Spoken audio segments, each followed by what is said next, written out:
Assalamualaikum warahmatullahi wabarakatuh.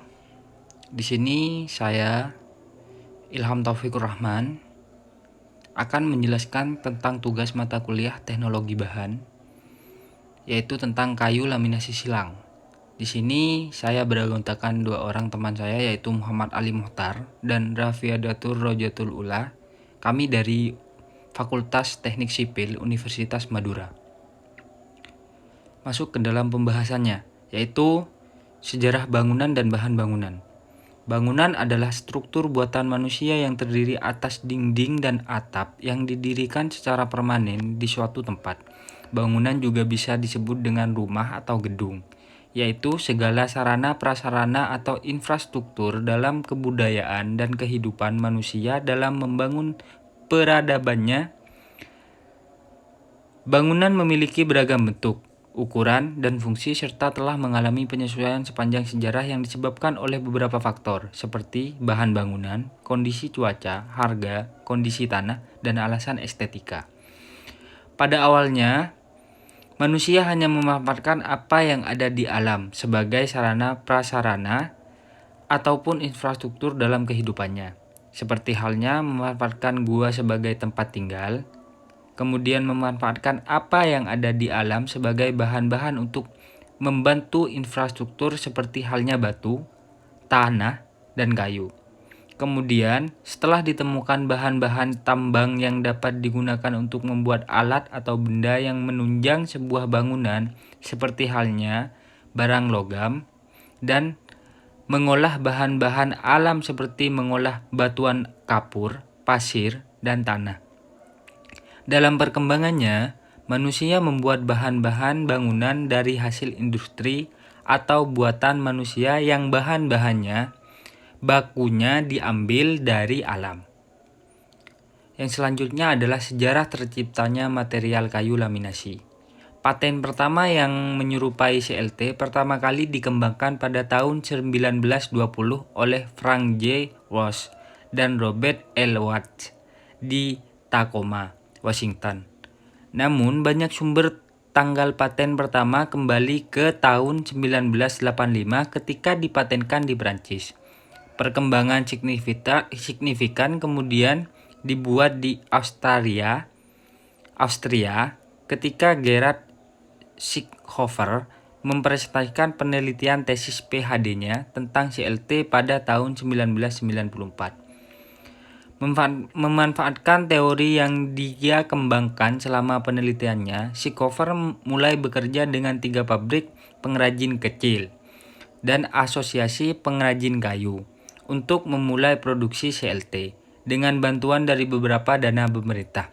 Mereka dapat membangun mesin uji CLT dan membuat beberapa panel pertama. Pada saat yang sama, sistem press pertama memanfaatkan tekanan berbasis air hadir di pasar memungkinkan Schickhöfer dan timnya untuk berpikir di luar kemampuan yang awalnya dianggap mungkin untuk CLT.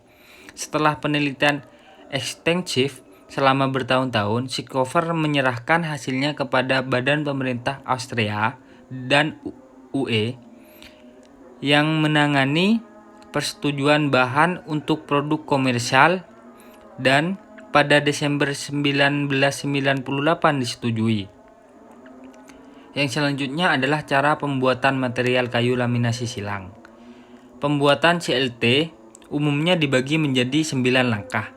Pemilihan kayu primer, pengelompokan kayu, perencanaan kayu, pemotongan kayu, aplikasi perekat, layout panel, pengepresan perakitan, kontrol kualitas, dan penandaan serta pengiriman. Selama pemilihan kayu primer, kayu akan menjalani pemeriksaan kadar air dan penilaian visual. Tergantung pada aplikasinya, pengujian struktur E-rating juga dapat diselesaikan.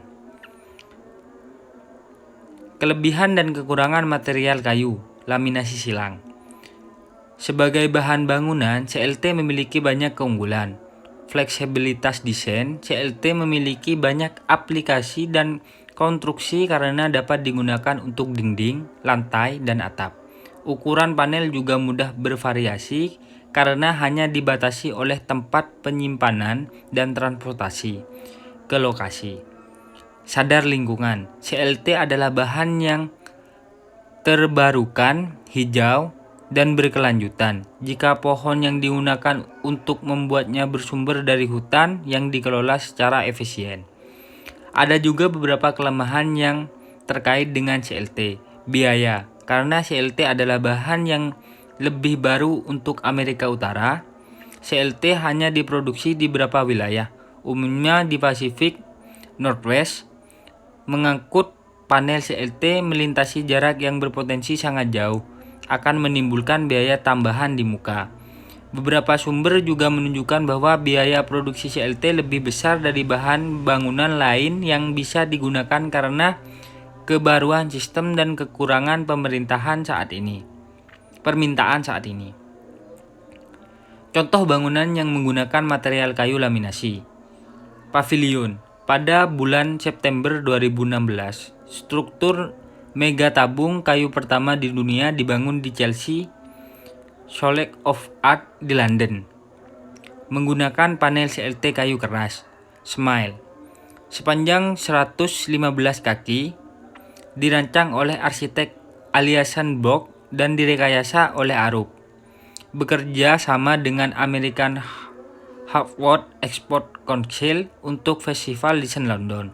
Strukturnya berupa tabung melengkung, berbentuk senyuman yang menyentuh lantai di tengahnya dan memiliki kapasitas maksimal 60 orang. Jembatan Mistisini di Mistisini.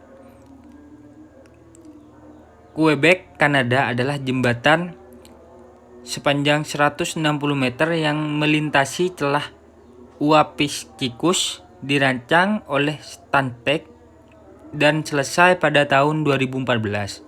Jembatan Mistisini menggunakan penggunaan panel CLT yang bersumber secara lokal dan gelagar kayu laminasi lem untuk berfungsi sebagai bagian struktur utama jembatan.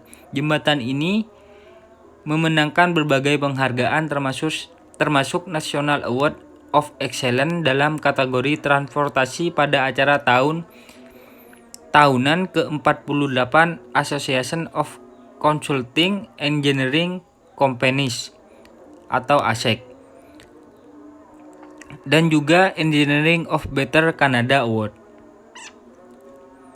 Perkembangan industri material kayu laminasi. Perkembangan CLT di Indonesia masih tergolong baru. Worldlam Indonesia mengklaim sebagai produsen CLT pertama di Indonesia. Worldlam memproduksi CLT dari hutan tanaman yang bersertifikasi sehingga kelestarian terjamin. Sebuah perusahaan lain bernama Indo Bambu juga memproduksi cross laminated timber dengan berbagai varian timber dan veneer bambu.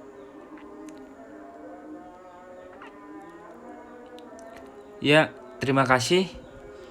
Begitulah presentasi yang saya bisa sampaikan. Mohon maaf jika ada keliruan kata atau kesalahan dalam pembacaan. Sesungguhnya saya telah melakukan tugas dengan semaksimal mungkin. Wassalamualaikum warahmatullahi wabarakatuh.